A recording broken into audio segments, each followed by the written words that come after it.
So hi friends, మన comedy king Brahmanandam గారు నటించిన మూవీ ఇప్పుడే చూసిన భయ. మూవీ విషయానికి వస్తే మూవీ అయితే పర్లేదు భయ. ఈ బ్రహ్మానందం మూవీ చూసిన తర్వాత నాకు ఒకటే అనిపించింది భయ, ఈ మూవీ ఓటీటీలో వస్తే బెస్ట్ అనిపించింది. థియేటర్ కి అయితే ఈ మూవీ అయితే కరెక్ట్ కాదు భయ. థియేటర్ లో ఈ మూవీ చూస్తే ఆ ఫీల్ అయితే రాలేదు. థియేటర్ లో ఈ బ్రహ్మానందం మూవీ చూస్తే నాకైతే థియేటర్ ఫీల్ అయితే రాలేదు భయ. ఈ మూవీ థియేటర్ కంట ఓటీటీలో వస్తే నెక్స్ట్ లెవెల్ అయితే ఉండేది. మంచి బ్లాక్ బస్టర్ అయితే అయ్యేది భయ ఓటీటీలో. Coming to the movie story line, అసలు ఈ మూవీ స్టోరీ లైన్ ఏంటంటే రాజా గౌతమ్ అండ్ బ్రహ్మానందం వీళ్ళిద్దరి మధ్య అయితే ఈ మూవీ స్టోరీ లైన్ అయితే ఉంటుంది భయ. చిన్నప్పుడే అమ్మ నాన్న కోల్పోయి రాజా గౌతమ్ అయితే ఒక అనాథగా స్వార్థపరుడుగా బతుకుతాడు భయ. నాకు ఎవరి సపోర్ట్ అవసరం లేదు అన్నట్టయితే రాజా గౌతమ్ అయితే బతుకుతాడు భయ. రాజా గౌతమ్ అయితే అసలు ఎవరిని కూడా కేర్ చేయడు భయ, ఎవరిని కూడా పట్టించుకోడు. ఆయన మటుగా ఆయన బతుకుతుంటాడు. కాకపోతే రాజా గౌతమ్ కి ఒక కోరిక అయితే ఉంటుంది భయ. ఆ కోరిక ఏంటంటే థియేటర్ ఆర్టిస్ట్ అయితే అవ్వాలనుకుంటా భయ. దానికోసం అయితే చాలా ట్రై చేస్తాడు, చాలా మూవీస్ లో యాక్టింగ్ కూడా చేస్తాడు. కాకపోతే ఆయన అనుకున్నది అవ్వాలంటే దానికి కొంత అమౌంట్ అయితే కావాలి భయ. ఆ అమౌంట్ అయితే రాజా గౌతమ్ దగ్గర అయితే ఉండదు. ఆ అమౌంట్ కోసం చాలా రకాలుగా ట్రై చేస్తాడు, చాలా రకాలుగా ప్రయత్నిస్తాడు. ఆ అమౌంట్ అయితే సెట్ అవ్వదు భయ. అసలు ఆ అమౌంట్ ఎంత అంటే 6 లక్షలు అయితే కావాలి భయ. రాజా గౌతమ్ అయితే సడన్ గా ఒక రోజు ఓల్డ్ ఏజ్ హోమ్ కి వెళ్లి బ్రహ్మానందం గారిని అయితే కలుస్తారు భయ. బ్రహ్మానందం అయితే రాజా గౌతమ్ తాతయ్య గారు. రాజా గౌతమ్ బ్రహ్మానందాన్ని కలిసి ఈ విషయం మొత్తం చెప్తాడు భయ. చెప్తే రాజా గౌతమ్ కి బ్రహ్మానందం అయితే హెల్ప్ చేస్తానంటాడు. కాకపోతే కొన్ని కండిషన్స్ అయితే పెడతాడు. ఆ కండిషన్స్ ఏంటంటే రాజా గౌతమ్ అయితే ఫుల్ స్వార్థంతో బతుకుతున్నాడు భయ. ఆ స్వార్థాన్ని పక్కన పెట్టి నువ్వు జెన్యున్ గా బతకాలి, కనీసం ఒక 10 రోజులైనా సరే నీ స్వార్థాన్ని పక్కన పెట్టి పక్కవాడి గురించి ఆలోచించాలి, నువ్వు నా మనవడగా ఉండాలి జెన్యున్ గా అని కండిషన్ అయితే పెడతాడు భయ. బ్రహ్మానందం గారు అయితే తన సొంత ఊరును వదిలి 50 సంవత్సరాలు అయితే అవుతుంది భయ. తన సొంత ఊరికి అయితే ఈ రాజా గౌతమ్ అయితే తీసుకువెళ్తాడు తన ఇంటికి. బ్రహ్మానందం గారికి తన సొంత ఊరులో ఒక ల్యాండ్ అయితే ఉంటుంది భయ. ఆ ల్యాండ్ అమ్మి ఈ 6 లక్షలు అయితే మన రాజా గౌతమ్ అయితే ఇస్తానని చెప్తాడు. బ్రహ్మానందం గారు తన చెప్పిన పనులన్నీ ఆ రాజా గౌతమ్ చేస్తేనే ఆ ల్యాండ్ అయితే ఇస్తానని కండిషన్స్ అయితే పెడతారు. ఈ కండిషన్స్ అన్ని కూడా నెరవేరుస్తాడు. కాకపోతే బ్రహ్మానందం గారి టార్గెట్ అయితే వేరే అయితే ఉంటుంది. రాజా గౌతమ్ కి కొంత స్వార్థం అయితే ఉంటుంది కదా, ఆ స్వార్థాన్ని తీసివేసి రాజా గౌతాన్ని ఒక మంచి వాడిగా మార్చాడా లేదన్నదే ఈ మూవీ స్టోరీ లైన్ భయ. మూవీలో వీళ్ళిద్దరి మధ్యన జరిగిన కొన్ని ఎమోషనల్ సీన్స్ అయితే ఉంటాయి భయ. అవి చూస్తే పక్కా మీ కళ్ళంటి నీరైతే వస్తాయి, పక్క ఎమోషనల్ అయితే అవుతారు భయ.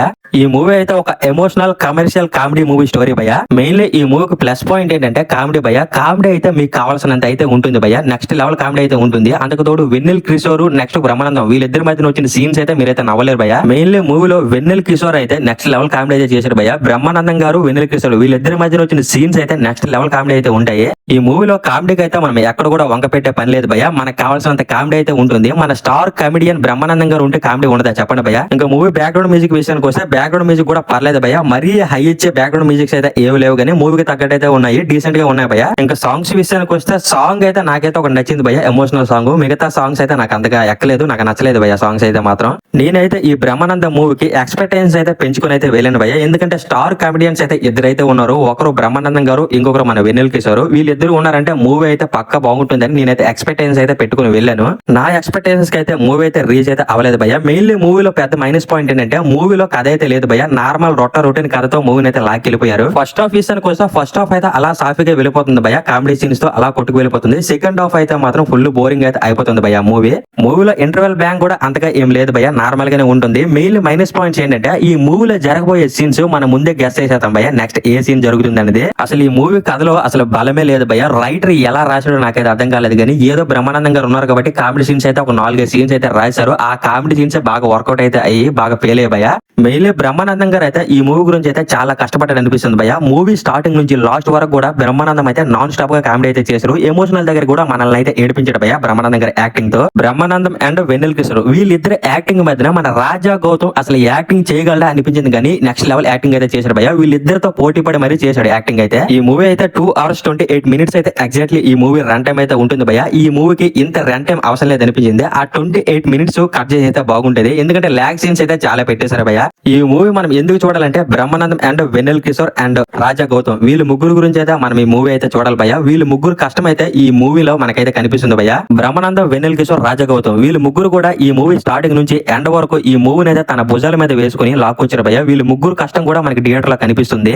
ఈ బ్రహ్మానందం మూవీ డైరెక్టర్ అయితే రాహుల్ యాదవ్ నక్క గారు భయ. ఇతనైతే మనకి 3 సూపర్ హిట్ సినిమాలు సినిమాలు అయితే ఇచ్చారు. ఈ 3 సూపర్ హిట్ మూవీస్ ఏంటంటే ఏజెంట్ సాయి శ్రీనివాస్ ఆత్రేయ, మసూదా, మళ్ళీ రావా ఇలాంటి సూపర్ హిట్ మూవీస్ ఇచ్చి ఈ మూవీని ఇలా ఎందుకు చేసాడో నాకైతే అర్థం కాలేదు భయ్య. లిటరలీ రాహుల్ యాదవ్ నక్క గారు అయితే ఈ బ్రహ్మానందం మూవీతో డిసప్పాయింట్ అయితే చేశారు భయ్య. సో ఓవరాల్ గా ఈ బ్రహ్మానందం మూవీ అయితే ఒక 1 టైం వాచబుల్ మూవీ భయ్య.